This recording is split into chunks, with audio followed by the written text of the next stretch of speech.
Good morning students. അപ്പോൾ നമ്മൾ profit and loss അക്കൗണ്ടും ബാലൻസ് ഷീറ്റും ആയിരുന്നു ചെയ്തുകൊണ്ടിരുന്നത്. നമുക്ക് പ്രോഫിറ്റ് ആൻഡ് ലോസ് അക്കൗണ്ടും ബാലൻസ് ഷീറ്റും ഒരു കമ്പനീൻ്റെയും കൂടെ ചെയ്ത് നോക്കാം. ഓക്കെ, ഇതാണ് നമ്മുടെ ക്വസ്റ്റിന്. നോക്കാം, ഷെയർ ക്യാപിറ്റൽ, അതായത് 40,000 രൂപേൻ്റെ ഷെയർ ക്യാപിറ്റൽ ഇൻറ്റു 100. അപ്പോൾ എത്ര വരും? 4 ലക്ഷം രൂപേൻ്റെ ഷെയർ ക്യാപിറ്റൽ 40 ലക്ഷം രൂപേൻ്റെ ഷെയർ ക്യാപിറ്റൽ നമ്മുടെ അടുത്തുണ്ട്. ദെൻ 12% ഡിബഞ്ചർ ഉണ്ട് 30 ലക്ഷത്തിൻ്റെ. ദെൻ ഇത് രണ്ടും എവിടെ എടുക്കുക? നമ്മൾ ബാലൻസ് ഷീറ്റ് ആയിട്ടാണ്. Then profit and loss account 2,62,500 രൂപ തന്നിട്ടുണ്ട്. അത് എന്താണ്? നമ്മുടെ പ്രീവിയസ് ഇയറിൻ്റെ പ്രോഫിറ്റാണ്. അത് നമ്മൾ എവിടെ കാണിക്കും? അത് നമ്മൾ സർപ്ലസ് കാൽക്കുലേറ്റ് ചെയ്യുന്ന സമയത്ത് ആഡ് ചെയ്യും അല്ലേ, ഈ വർഷത്തെ പ്രോഫിറ്റിൻ്റെ കൂടെ.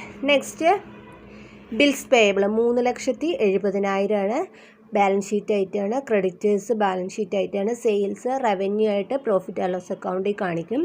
ജനറൽ റിസർവ് എവിടെയാണ് കാണിക്കുക? ബാലൻസ് ഷീറ്റിൽ സർപ്ലസ് കാൽക്കുലേറ്റ് ചെയ്യുമ്പം ജനറൽ റിസർവ് ആൻഡ് സർപ്ലസിൽ ജനറൽ റിസർവിന് വേണ്ടിയിട്ട് കാൽക്കുലേഷന് നമ്മൾ എടുക്കും. പ്രൊവിഷൻ ഫോർ ബാഡ് ഡെപ്റ്റ് തന്നിട്ടുണ്ട് 1/4/2019 35,000. 1/4/2019 എന്ന് പറയുമ്പോൾ ഏതാണ്? ഓൾഡ് പ്രൊവിഷനാണ്. ഓൾഡ് പ്രൊവിഷൻ നമുക്ക് തന്നിട്ടുണ്ട്. അതേ സമയം തന്നെ ഇതിലെന്തുണ്ട്? ന്യൂ പ്രൊവിഷനും തന്നിട്ടുണ്ട്. നോക്കുക, അഡ്ജസ്റ്റ്മെൻറ്റിലെ 4ാമത്തെ ഐറ്റം നോക്കുക. 4ാമത്തെ ഐറ്റം എന്താ? Create 5% provision on debtors for doubtful ഡെപ്റ്റ്. ഡൗട്ട്ഫുൾ ഡെപ്റ്റിന് 5% പ്രൊവിഷൻ ക്രിയേറ്റ് ചെയ്യുക. 5% പ്രൊവിഷൻ എങ്ങനെ ക്രിയേറ്റ് ചെയ്യും? നമ്മുടെ ഡെപ്റ്റേഴ്സ് എത്രയാണ്? 8,70,000. ഡെബിറ്റ് സൈഡിൽ നോക്കുക, 8,70,000 ആണ്. 8,70,000ൻ്റെ 5% കാൽക്കുലേറ്റ് ചെയ്യുക. ആ കാൽക്കുലേറ്റ് ചെയ്യുന്നത് എന്താണ്? New provision. അതിൽ നിന്ന് എന്ത് നമ്മൾ ലെസ് ചെയ്യുക? ഈ ഓൾഡ് പ്രൊവിഷൻ ലെസ് ചെയ്തിട്ട് വേണം കാണിക്കാൻ. നമ്മളിത് എവിടെയാണ് എഴുതുക? അതർ എക്സ്പെൻസിൽ എഴുതിയിട്ട് അതായിരിക്കും balance sheet profit and loss അക്കൗണ്ടിലോട്ട് എടുത്ത് എഴുതുക അല്ലേ. അതർ എക്സ്പെൻസ് അക്കൗണ്ട്സ് നോട്ടിൽ എഴുതിയിട്ട്. ദെൻ പ്രിമൈസ് പ്ലാന്റ് രണ്ടും എന്താണ്? അസറ്റാണ്. എവിടെ കാണിക്കും? Balance sheet. ദെൻ സ്റ്റോക്ക് എവിടെ കാണിക്കും? Profit and loss account. Then debtors നമ്മളെവിടെയാണ് കാണിക്കുക? ബാലൻസ് ഷീറ്റ് ആയിട്ടാണ്. ഗുഡ് വിൽ ബാലൻസ് ഷീറ്റ് ആയിട്ടാണ്. Cash in hand at bank balance sheet ആയിട്ടാണ്. ദെൻ കോൾസ് ഇൻ അരിയർ ആണ് പറയുന്നത്. കോൾസ് ഇൻ അരിയർ എന്ന് പറഞ്ഞാൽ കിട്ടാത്തത് അല്ലേ. നമുക്ക് ഓൾറെഡി നമ്മുടെ ഷെയർ ക്യാപിറ്റൽ കിട്ടാത്തത് 40 ലക്ഷത്തിൻ്റെ ഷെയർ ക്യാപിറ്റൽ ഈ 75,000 കിട്ടിയിട്ടില്ല. ദാറ്റ് മീൻസ് എന്ത് ചെയ്യണം? അത് കുറച്ചിട്ട് വേണം നമ്മൾ എവിടെ എഴുതാം? ബാലൻസ് ഷീറ്റിൽ എഴുതാനായിട്ട്. ഓക്കെ, ഇൻ്ററിംഗ് ഡിവിഡൻഡ് പെയ്ഡ് എവിടെയാണ് എടുക്കുക? ബാലൻസ് ഷീറ്റ് സർപ്ലസിൽ നിന്ന് ലെസ് ചെയ്യണം. Then purchase profit and loss അക്കൗണ്ടാണ്. പ്രിലിമിനറി എക്സ്പെൻസ് എന്താണ്? പ്രോഫിറ്റ് ആൻഡ് ലോസ് അക്കൗണ്ട് നമ്മളെവിടെ എടുക്കും? പ്രിലിമിനറി എക്സ്പെൻസ് 50,000 ആണ്. അതിൻ്റെ അഡ്ജസ്റ്റ്മെൻറ്റിലുണ്ട്. നിങ്ങളുടെ 2ാമത്തെ അഡ്ജസ്റ്റ്മെൻറ്റ് നോക്കുക. Write off 5,000 from preliminary expense. Preliminary എക്സ്പെൻസിൽ നിന്ന് 5,000 എഴുതി തള്ളുക. 5,000 എഴുതി തള്ളി കഴിയുമ്പോൾ എത്ര വരും? ബാക്കി 47,000. അപ്പോൾ ഈ എഴുതി തള്ളുന്നത് നമ്മൾ എവിടെ കാണിക്കും? അതർ എക്സ്പെൻസിൻ്റെ കൂടെ പ്രോഫിറ്റ് ആൻഡ് ലോസ് അക്കൗണ്ടിൽ കാണിക്കും. ബാക്കി 47,000 എഴുതി തള്ളാത്ത പോർഷൻ എവിടെ കാണിക്കും? നമ്മൾ ബാലൻസ് ഷീറ്റിൽ സർപ്ലസ് കാൽക്കുലേറ്റ് ചെയ്യുന്ന സമയത്ത് സർപ്ലസിൽ നിന്ന് ലെസ് ചെയ്യും. ഓക്കെ, ക്ലിയർ ആയില്ലേ? ദെൻ വേജസ് ഏതാണ്? എംപ്ലോയി ബെനിഫിറ്റ് ആണ്. ജനറൽ എക്സ്പെൻസ് അതർ എക്സ്പെൻസ് ആണ്. സാലറി എംപ്ലോയി ബെനിഫിറ്റ് ആണ്. ബാഡ് ഡെപ്റ്റ് എവിടെ കാണിക്കുക? അതർ എക്സ്പെൻസിൽ. Then debenture interest paid. Debenture interest paid 1,80,000 രൂപയാണ്. അതോടൊപ്പം നിങ്ങളുടെ നിങ്ങളുടെ 3ാമത്തെ അഡ്ജസ്റ്റ്മെൻ്റ് ഒന്ന് നോക്കുക. Half years debenture interest due. 6 മാസത്തെ ഡിബഞ്ചർ ഇൻട്രസ്റ്റ് ഡ്യൂ ഉണ്ട്. അപ്പോൾ നമ്മൾ 1,80,000 രൂപ ഓൾറെഡി കൊടുത്തിട്ടുണ്ട്. നമുക്ക് ഡിബഞ്ചറിൻ്റെ നോക്കുക, 12% ഡിബഞ്ചർ 30 ലക്ഷത്തിൻ്റെ ആണുള്ളത്. അപ്പോൾ ഒരു വർഷത്തിന് നമ്മൾ എത്ര കൊടുക്കാനുണ്ടെന്നൊന്ന് കാൽക്കുലേറ്റ് ചെയ്ത് നോക്കുക. എന്നിട്ട് നമ്മൾ എന്ത് ചെയ്യുക? എത്ര കൊടുത്തു, ഇനി എത്ര കൊടുക്കാണ്ട്, ഹാഫ് ഇയറിലെ കൊടുക്കാനുണ്ടെന്നാണ് പറയുന്നത്. അപ്പോൾ ആ അഡ്ജസ്റ്റ്മെൻറ്റ് നമ്മൾ ചെയ്യണം. നമുക്ക് പ്രോബ്ലം ചെയ്യുമ്പോൾ നോക്കാം. ഇനി നിങ്ങളുടെ അഡീഷണൽ ഇൻഫർമേഷൻ ഈ പറയുന്നത് നമ്മൾ ഡിസ്കസ് ചെയ്യാത്ത ഡിപ്രീസിയേഷൻ ഉണ്ട്. അത് നമ്മൾ കാൽക്കുലേറ്റ് ചെയ്യുക. 2ാമത്തത് നമ്മൾ പറഞ്ഞു, 3 പറഞ്ഞു, 4ാമത്തെ അഡ്ജസ്റ്റ്മെൻറ്റ് പറഞ്ഞു. Then provide income tax expense 50%. 50% income tax കൊടുക്കുക. ദെൻ നെക്സ്റ്റ് വരുന്നതെന്ന് പറഞ്ഞാൽ stock on 31st March 2020 was 9,50,000. 9,50,000 ആണ് ക്ലോസിംഗ് സ്റ്റോക്ക്. ക്ലോസിംഗ് സ്റ്റോക്ക് നമ്മൾ എവിടെ എടുക്കും? ബാലൻസ് ഷീറ്റിലും എടുക്കും. അതോടൊപ്പം തന്നെ നമ്മൾ പ്രോഫിറ്റ് ആൻഡ് ലോസ് അക്കൗണ്ടിലെ ചേഞ്ചസ് ഇൻ ഇൻവെൻട്രിയും കാൽക്കുലേറ്റ് ചെയ്യാൻ എടുക്കും. അപ്പോൾ ക്വസ്റ്റ്യൻ ഡിസ്കസ് ചെയ്ത് കഴിഞ്ഞിട്ടുണ്ട്. എല്ലാവരും ചെയ്ത് നോക്കുക. ചെയ്ത് നോക്കിയതിന് ശേഷം ഞാൻ പറയുന്ന ഈ ആൻസർ നിങ്ങൾ നോക്കിയാൽ മതി. ഓക്കെ, നമ്മൾ profit and loss account calculate ചെയ്ത് നോക്കാം. First item revenue from operation ആണ്. That means sales. ദെൻ വേറെ റവന്യൂ ആയിട്ട് ഒന്നും ഇല്ലാത്തതുകൊണ്ട് ടോട്ടൽ റവന്യൂ എഴുതുക. ദെൻ എക്സ്പെൻസ് നമ്മൾ ക്വസ്റ്റ്യൻ ഡിസ്കസ് ചെയ്തതായതുകൊണ്ട് ഇവിടെ നിന്ന് ഞാൻ പറഞ്ഞു പോവുകയാണ്. പർച്ചേസ് എത്രയാണ്? 18,50,000. ദെൻ ചേഞ്ചസ് ഇൻ ഇൻവെൻട്രി ആണ്. ചേഞ്ചസ് ഇൻ ഇൻവെൻട്രിയുടെ നോക്കുക എങ്ങനെ ചെയ്തിരിക്കുന്നതെന്ന്. ഓപ്പണിംഗ് സ്റ്റോക്കിൽ നിന്ന് എന്ത് ചെയ്യുക?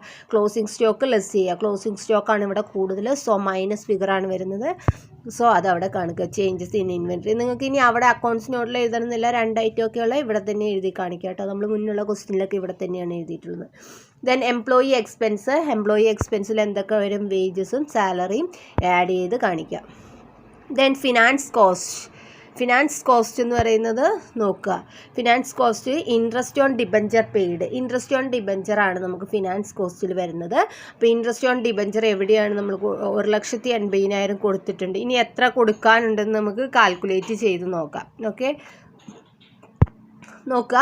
ഇൻട്രസ്റ്റ് ഓൺ ഡിബഞ്ചറിൻ്റെ കേസിൽ 12% ഡിബഞ്ചേഴ്സ് ഓഫ് 30 lakh ആണ്. 30 ലക്ഷത്തിൻ്റെ 12% ഡിബഞ്ചറാണുള്ളത്. അപ്പോൾ നമ്മൾ കാൽക്കുലേറ്റ് ചെയ്യുമ്പോൾ നമുക്ക് കിട്ടുന്ന ഇൻട്രസ്റ്റ് എന്ന് പറഞ്ഞാൽ 3,60,000. ദാറ്റ് മീൻസ് 1 year, ഒരു വർഷത്തേന് 3,60,000 ആണ് വരുന്നത്. നമ്മൾ ഇൻട്രസ്റ്റ് എത്രയാണ് ഇപ്പോൾ കൊടുത്തിട്ടുള്ളത്? 1,80,000. അതെന്ന് പറഞ്ഞാൽ 3,60,000 പകുതിയാണ് അല്ലേ? 1,80,000. ദാറ്റ് മീൻസ് നമ്മൾ 6 മാസത്തെയാണ് കൊടുത്തിട്ടുള്ളത്. ഇനി നമ്മളോട് ക്വസ്റ്റ്യനിൽ തന്നെ ഓൾറെഡി പറയുന്നുണ്ട് due in interest on debenture. Interest on debenture due ഉണ്ട്, കൊടുത്ത് തീർക്കാനുണ്ട്. ദാറ്റ് മീൻസ് എത്ര വരും? 1,80,000 അല്ലേ? അപ്പം മൊത്തത്തിൽ എത്ര വരും? Interest paid 1,80,000. ഡ്യൂ എത്രയാണ്? 1,80,000. ക്ലിയർ ആയില്ലേ? Due on interest on debenture for 6 months ആണ്. നമുക്കിത് ഈ 1,80,000 ആണ് കൊടുത്തത്. ഇൻട്രസ്റ്റ് പെയ്ഡ് എന്ന് മനസ്സിലാകുമ്പോൾ അത് 6 മാസത്തേനാണെന്ന് മനസ്സിലായി കഴിഞ്ഞാൽ നമുക്കറിയാം ബാക്കി 6 മാസത്തെയാണ് കൊടുക്കാനുള്ളത്. ദാറ്റ് മീൻസ് 6 മാസത്തെ 1,80,000 ആണ്. ബാക്കി 6 മാസത്തേനും എത്രയായിരിക്കും? 1,80,000 ആയിരിക്കും. ഇത് രണ്ടും കൂടെ ആഡ് ചെയ്യുമ്പോൾ മൊത്തം എത്ര വരണം? 3,60,000 വരണം. ക്ലിയർ ആയില്ലേ? അപ്പോൾ നമ്മൾ എന്ത് ചെയ്യുക? ഇൻട്രസ്റ്റ് ഓൺ ഡിബഞ്ചർ കാൽക്കുലേഷൻ ചെയ്തത് കാണിക്കുക. ഓക്കെ, അപ്പോൾ നമ്മുടെ other finance cost interest on debenture 1,80,000. നിങ്ങളിനി കൊടുക്കാനുള്ളതും എത്രയാണ്? 1,80,000. അതായത് ഒരു വർഷത്തേനും മൊത്തം 12% ഡിബഞ്ചർ 30 ലക്ഷം ആകുമ്പം 3,60,000 മൊത്തം നമ്മൾ കൊടുക്കാൻ ഉണ്ട്. അപ്പോൾ നമ്മൾ എത്ര എഴുതുക? നിങ്ങൾ മൊത്തത്തിൽ ആഡ് ചെയ്തിട്ട് ഫിനാൻസ് കോസ്റ്റ് എന്ന് പറഞ്ഞിട്ട് എത്ര കാണിക്കുക? 3,60,000. ദെൻ അടുത്ത ഐറ്റം ഡിപ്രീസിയേഷനാണ്. ഡിപ്രീസിയേഷൻ ഓൺ പ്ലാന്റ് ആണ്. എത്ര വരുന്നത് ചോദിച്ചാൽ 4,95,000. അത് എഴുതുക. Next other expense. Other expense നമുക്ക് നോക്കാം. അതർ എക്സ്പെൻസ് വരുന്ന ജനറൽ എക്സ്പെൻസ്, ബാഡ് ഡെപ്റ്റ്, അതൊക്കെ ഡയറക്റ്റ് ഉള്ളതാണ്. അപ്പോൾ എത്ര വരും? അത് 2 എഴുതുക. Then add new provision. New provision എന്ത് ചെയ്യുക? ആഡ് ചെയ്യുക. എത്രയാണ്? 43,500. ദാറ്റ് മീൻസ് 8 ന്യൂ പ്രൊവിഷൻ എന്ന് പറയുന്നത് എന്താണ്? നിങ്ങളോട് ക്വസ്റ്റ്യൻ കാൽക്കുലേറ്റ് ചെയ്യാൻ പറഞ്ഞിട്ടുണ്ട്. 5% ഏതിൻ്റെ? ഡെപ്റ്റേഴ്സ്. ഡെപ്റ്റേഴ്സ് എത്രയാണ്? 8,70,000. അപ്പോൾ 8,70,000 5% എന്ന് പറയുമ്പോൾ 43,500 വരും. അതാണ് ന്യൂ പ്രൊവിഷൻ. ഇനി അതിൽ നിന്ന് എന്ത് ലെസ് ചെയ്യണം? ഓൾഡ് പ്രൊവിഷൻ ലെസ് ചെയ്യണം. നിങ്ങൾക്ക് വേണേൽ രണ്ടും കൂടെ ഇന്നർ കോളത്തിൽ എഴുതിയിട്ട് 43,500 മൈനസ് 35,000 എഴുതിയിട്ട് ആ ഫൈനൽ ഫിഗർ ഇവിടേക്ക് കൊടുത്താലും മതി. അല്ലെങ്കിൽ ഇങ്ങനെ ചെയ്യുക. ലെസ് ഓൾഡ് പ്രൊവിഷൻ ലെസ് ചെയ്യാണ്ടാണ് നമ്മൾ ബ്രാക്കറ്റിൽ ഇട്ടിരുന്നത്. മൈനസ് ആണ്, അതുകൊണ്ട് 35,000 കൊടുക്കുക. അത് നിങ്ങളുടെ ക്വസ്റ്റ്യനിൽ തന്നെ ഉണ്ട്. ദെൻ ഇനി നമുക്ക് എന്ത് വേണം? പ്രിലിമിനറി എക്സ്പെൻസ് നമ്മൾ റൈറ്റ് ഓഫ് ചെയ്യുന്നുണ്ട്. എത്രയാണ്? 5,000. പ്രിലിമിനറി എക്സ്പെൻസ് റൈറ്റ് ഓഫ് ചെയ്താൽ നമ്മൾ എവിടെയാണ് കാണിക്കുക? അത് നമ്മൾ അതർ എക്സ്പെൻസിലാണ് കാണിക്കുക. എത്ര? 5,000. അപ്പോൾ ഇത് ആഡ് ചെയ്യുക. ആഡ് ചെയ്യുന്ന സമയത്ത് ഈ 35,000 എന്താണ്? ലെസ് ചെയ്യുകയാണ് ചെയ്യുന്നത്. നിങ്ങൾക്ക് കൺഫ്യൂഷൻ ആവുന്നുണ്ടെങ്കിൽ എന്ത് ചെയ്യുക? 43,500 ഇന്നർ കോളത്തിൽ കൊടുക്കുക, മൈനസ് 35,000 കൊടുക്കുക. അതിന് രണ്ടും കൂടെ ലെസ് ചെയ്യുമ്പോൾ കിട്ടുന്ന എമൗണ്ട് മാത്രം എവിടെ എഴുതിയാൽ മതി? ഈ ഔട്ടർ കോളത്തിൽ എമൗണ്ട് കോളത്തിലോട്ട് എഴുതിയാൽ മതി. ഓക്കെ, അപ്പോൾ ഓൾഡ് പ്രൊവിഷൻ്റെ കാൽക്കുലേഷൻ, ന്യൂ പ്രൊവിഷൻ, ഇത് നിങ്ങൾ ഫൈനൽ അക്കൗണ്ട്സിൽ നേരത്തെ പഠിച്ചതാണ് കഴിഞ്ഞ പ്രാവശ്യം. സോ അതുകൊണ്ടാണ് ഞാൻ പ്രൊവിഷൻ്റെ കാൽക്കുലേഷൻ കാണിക്കാത്തത്. സോ നിങ്ങൾക്ക് ഇതാണ് ആൻസർ കിട്ടുന്നത്. അത് നമ്മൾ എഴുതുക. അപ്പോൾ നമ്മുടെ profit and loss account complete ആയിട്ടുണ്ട്, എല്ലാ എക്സ്പെൻസും എഴുതിയിട്ടുണ്ട്. ഇനി എന്ത് ചെയ്യുക, എക്സ്പെൻസുകളൊക്കെ ആഡ് ചെയ്യുന്ന സമയത്ത് ചേഞ്ചസ് ഇൻ ഇൻവെൻട്രി 2 ലക്ഷം എന്ത് ചെയ്യുക, ലെസ് ചെയ്യുക, മൈനസ് ആണ് അല്ലേ.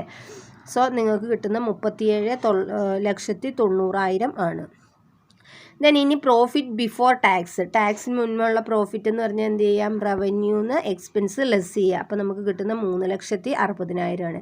ഇനി ഈ 3,60,000 എന്ത് കൊടുക്കണം, അതിൻ്റെ ടാക്സ് കൊടുക്കണം. ടാക്സ് എത്രയാണ് നമ്മളോട് ക്വസ്റ്റ്യനിൽ പറഞ്ഞിരിക്കുന്നത്, 50%. 3,60,000 50% എന്ന് പറയുമ്പോൾ 1,80,000.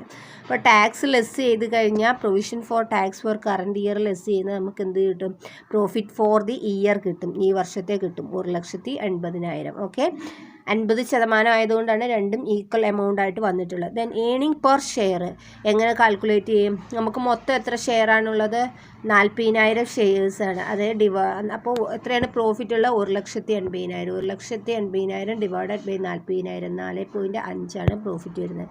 അതായത് നിങ്ങളുടെ ഷെയർ ക്യാപിറ്റൽ എന്ന് പറയുന്നത് 40 ലക്ഷമാണ്, അതേ ഡിവൈഡഡ് ബൈ 100 ഒരു ഷെയറിൻ്റെ വില. അപ്പോൾ എത്ര വരും, 40,000. അങ്ങനെയാണ് നമ്മൾ കാൽക്കുലേറ്റ് ചെയ്തിട്ടുള്ളത്. അപ്പോൾ നമ്മുടെ profit and loss account complete ആയിട്ടുണ്ട്. നെക്സ്റ്റ് നമുക്ക് ബാലൻസ് ഷീറ്റിലോട്ട് പോയി നോക്കാം. Then balance sheet. ദെൻ നിങ്ങളുടെ ബാലൻസ് ഷീറ്റ് നോക്കുക. ഫസ്റ്റ് ആയിട്ട് ഏതാണ്, ഇക്വിറ്റിയാണ്. ഇക്വിറ്റിയിൽ ഏതാണ് വരിക, ഷെയർ ക്യാപിറ്റൽ അല്ലേ. ഷെയർ ക്യാപിറ്റലിൻ്റെ അക്കൗണ്ട്സ് നോട്ട്സ് ഞാൻ കാണിച്ചു തരാം. ഇതാണ് ഷെയർ ക്യാപിറ്റലിൻ്റെ അക്കൗണ്ട്സ് നോട്ട്. അതായത് share capital, authorised share capital എത്രയാണ്, ഇഷ്യൂഡ്, സബ്സ്ക്രൈബ്ഡ്, അങ്ങനെ എഴുതണം എന്നില്ല. വേണമെങ്കിൽ ഡയറക്റ്റ് 40,000 കൊടുക്കുക. അതിൽ നിന്ന് എന്ത് ചെയ്യുക, ലെസ് എന്ത് ചെയ്യുക, 40 ലക്ഷം. ലെസ് കോൾസ് ഇൻ അരിയർ എത്രയാണ്, കോൾസ് ഇൻ അരിയർ എത്രയാണ് ക്വസ്റ്റ്യനിൽ തന്നിട്ടുള്ളത്, 75,000 അല്ലേ. ഓർമ്മയില്ലേ, കോൾസ് ഇൻ അരിയർ ഇതാ ഇവിടെയുണ്ട്, കോൾസ് ഇൻ അരിയർ 75,000 കിട്ടാത്തത്. അതായത് ഷെയർ ക്യാപിറ്റൽ 40 ലക്ഷം ഉണ്ടെങ്കിലും അതിൽ കിട്ടാത്തത് ഉണ്ട്, എത്രയാണ്, 75,000. അതെന്ത് ചെയ്യുക, ലെസ് ചെയ്യുക. അപ്പോൾ എത്ര വരും, 39,25,000 വരും. അതെവിടെ എഴുതുക, ബാലൻസ് ഷീറ്റിൽ എഴുതുക. ഇനി അടുത്തത് other equity, that means reserve and surplus ആണ് വരുന്നത്. റിസർവ് ആൻഡ് സർപ്ലസിൻ്റെ കാൽക്കുലേഷൻ നോക്കിക്കോളുക. ജനറൽ റിസർവ് ബാലൻസ് തന്നിട്ടുള്ളത് എത്രയാണ്, നിങ്ങളുടെ ക്വസ്റ്റ്യനിൽ തന്നിട്ടുള്ള ജനറൽ റിസർവ് നോക്കുക. ഇതാണ് ജനറൽ റിസർവ്, 25 ലക്ഷമാണ്. അപ്പോൾ എന്ത് ചെയ്യുക, ആ 25 ലക്ഷം എഴുതുക. ഇനി ആഡ് ട്രാൻസ്ഫർ ഫ്രം സർപ്ലസിൽ നിന്ന് ട്രാൻസ്ഫർ ഉണ്ടോ, ഇല്ല. അതുകൊണ്ട് ബ്ലാങ്ക് കൊടുത്തിട്ട് ഈ 25 ലക്ഷം തന്നെ, 25 ലക്ഷമല്ല, 2,50,000. ഓക്കെ, 2,50,000. ഓക്കെ. ദെൻ അടുത്തത് സർപ്ലസിൻ്റെ നമ്മൾ എന്ത് ചെയ്യണം, ഓപ്പണിംഗ് ബാലൻസ്. ദാറ്റ് മീൻസ് ഏതാണ്, പ്രീവിയസ് ഇയറിൻ്റെ പ്രോഫിറ്റ് നമുക്ക് തന്നിട്ടുണ്ട്. പ്രോഫിറ്റ് എത്രയാണ്, കഴിഞ്ഞ പ്രാവശ്യത്തെ 2,62,500. ഓക്കെ, അതെടുക്കുക. ഓക്കെ, 2,65,500. ഓക്കെ, അതിൻ്റെ കൂടെ ഇനി ഈ വർഷത്തെ പ്രോഫിറ്റ് ആഡ് ചെയ്യുക. ഈ വർഷത്തെ പ്രോഫിറ്റ് എത്രയാണ്, 1,80,000 ആഡ് ചെയ്യുക. മൊത്തം ആഡ് ചെയ്യുമ്പോൾ 44,42,500 കിട്ടും. ക്ലിയർ ആയില്ലേ. വേറെ ആഡ് ചെയ്യുന്ന ഐറ്റം ഒന്നും ഇവിടെ തന്നിട്ടില്ല, സോ അതുകൊണ്ട് ആഡ് ചെയ്ത്. ദെൻ ലെസ് ചെയ്യുക, transfer to general reserve transfer ഉണ്ടോ, ഇല്ല. അതുകൊണ്ട് ബ്ലാങ്ക് കൊടുക്കുക. അല്ലെ ഐറ്റം കൊടുത്തില്ലെങ്കിലും കുഴപ്പമില്ല. Next less interim dividend paid അല്ലേ. ക്വസ്റ്റ്യനിൽ എന്തുണ്ട്, ഇൻ്ററിംഗ് ഡിവിഡൻറ്റ് ഉണ്ട്. ഇവിടെ ഉണ്ട് ഇൻ്ററിംഗ് ഡിവിഡൻറ്റ് 3,92,500 വരുന്നത്. അപ്പോൾ 3,92,500 എന്ത് ചെയ്യുക, ലെസ് ചെയ്യുക.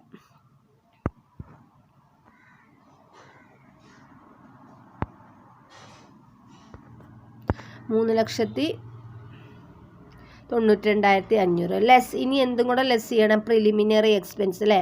പ്രിലിമിനറി എക്സ്പെൻസ് മൊത്തം എത്രയാണുള്ളത്, 50,000. റൈറ്റ് ഓഫ് ചെയ്ത് 5,000 പോയി കഴിഞ്ഞാൽ ബാലൻസ് എത്രയുണ്ട്, 45,000 ആണ് പ്രിലിമിനറി എക്സ്പെൻസ് വരുന്നത്. ആ പ്രിലിമിനറി എക്സ്പെൻസ് എന്ത് ചെയ്യുക, ലെസ് ചെയ്യുക. അപ്പോൾ നിങ്ങൾക്ക് 4,37,500 അതായത് ലെസ് ചെയ്യേണ്ട 2 എമൗണ്ടും കൂടെ ഞാൻ ആഡ് ചെയ്തിട്ടുണ്ട്, അത് കിട്ടും. എന്നിട്ട് എന്ത് ചെയ്യുക, സർപ്ലസിൻ്റെ ആഡ് ചെയ്ത ടോട്ടൽ എത്രയാണ് കിട്ടിയത്, അതിൽ നിന്ന് ലെസ് ചെയ്ത ടോട്ടൽ ലെസ് ചെയ്യുക. അപ്പോൾ നമുക്ക് എത്ര കിട്ടും, 4,42,500 നിന്ന് 4,37,500 എന്ത് ചെയ്യുക, ലെസ് ചെയ്യുക. അപ്പോൾ നമുക്ക് കിട്ടും 5,000 ആണ്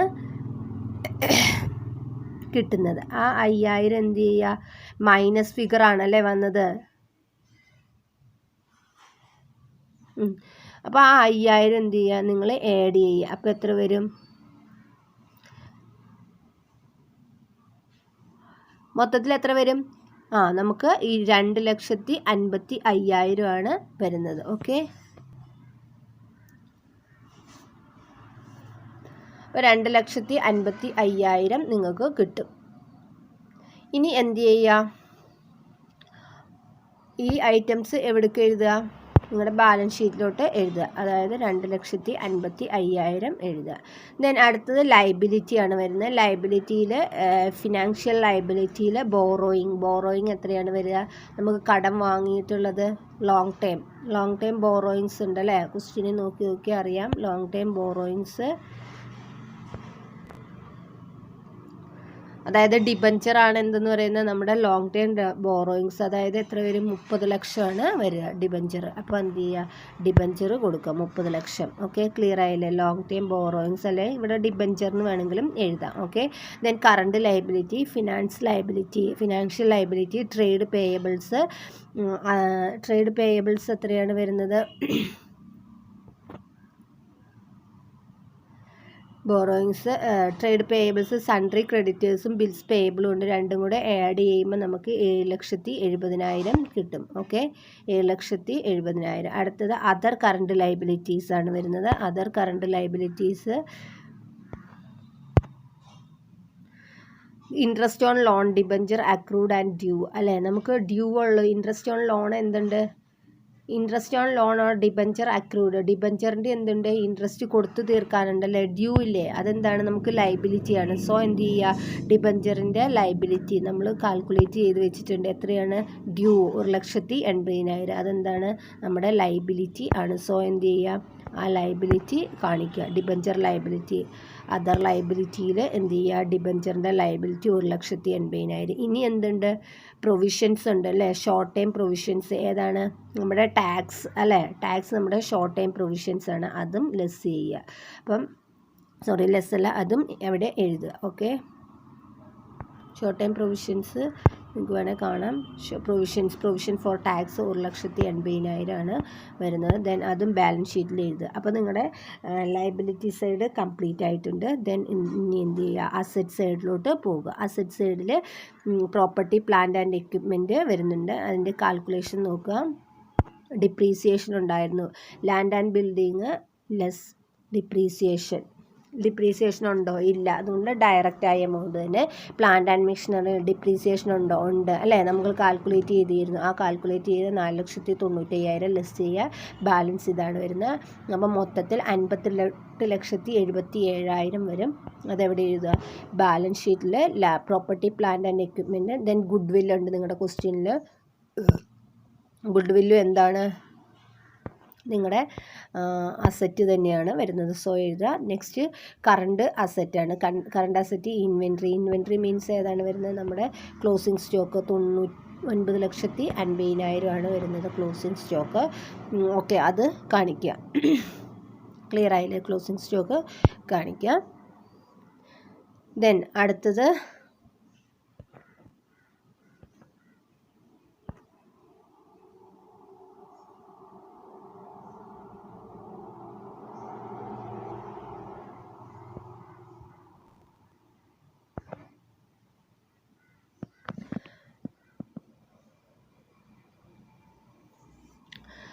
ട്രേഡ് റിസീവബിൾസ് ആണ്. ട്രേഡ് റിസീവബിൾസിൽ വരുന്നത് ഡപ്റ്റേഴ്സ് ആണ്. ഡപ്റ്റേഴ്സിൽ നിന്ന് less provision for a bad and doubtful ഡപ്റ്റ്.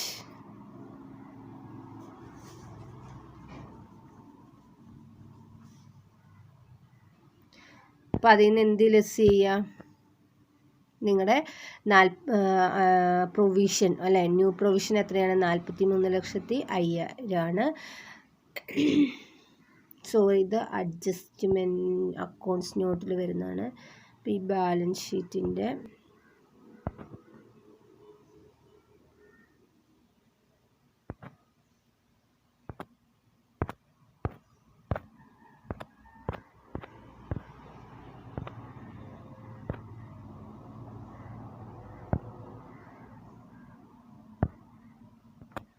ഈ ബാലൻസ് ഷീറ്റിൻ്റെ ബാക്കി ഉണ്ട് കേട്ടോ. ഞാനിവിടെ സ്ലൈഡൊക്കെ ആഡ് ചെയ്യാൻ മറന്നിരിക്കുന്നു. ഒരു സെക്കൻഡ്.